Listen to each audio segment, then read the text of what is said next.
Planetariums are cathedrals to the sky. I was, as a young boy, first inspired by going to a planetarium. My father took me to Abrams Planetarium in East Lansing, Michigan, when I was 6 years old. It was called Footsteps on the Moon. It was called Footsteps on the Moon. And as a 6-year-old boy, I was convinced that we had actually sailed to the moon and come back. It was only an hour in the planetarium.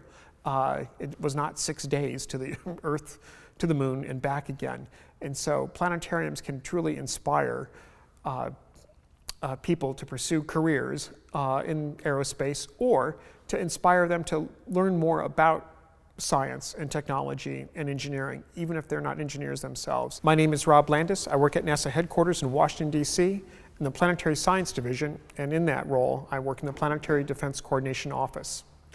How is it to work in a mission control space? For several years, most of my NASA career has been spent in the Mission Control Center at Johnson Space Center in Houston, Texas. In that role, I also had the opportunity and privilege to work at Mission Control in Moscow, CUP, Center Upravlения Pilotami, as well as Mission Control in Munich, Germany as well, all supporting the International Space Station. Oh, what was it like the first time I experienced a launch? There's a certain thrill factor. I worked on the space station side, but when it's your mission, your time to do that, it's a healthy responsibility.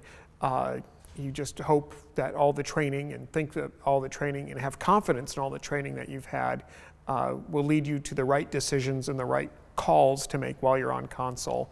For me, the first experience I had was the launch of the FGB in November 1998, and seeing it a month later, a few weeks later, from the space shuttle, from the crew on board the space shuttle on STS-88, seeing the FGB, the first element of space station, the first building block, was one of those unique things that we all have as flight controllers. Right now, NASA has 5 spacecraft either orbiting or on the surface of Mars that are key to part of the journey to Mars. The next mission to Mars will be InSight, which is a discovery science mission.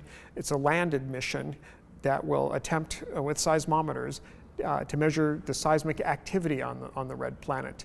Following that, in 2020, will be our next rover, the size of a Mini Cooper, a small vehicle that will also land on Mars. The landing site for Mars 2020 rover has not yet been selected. Beyond that, the future is not perhaps as clear, but those are the missions right now that we have on the books that will be going to Mars. For this planetarium production that Mirage 3D is doing, one of the things that Rob and Sip has tried to do is to paint a realistic picture of a journey to Mars. Some point in the future where humans may actually go to Mars and land on the surface of Mars.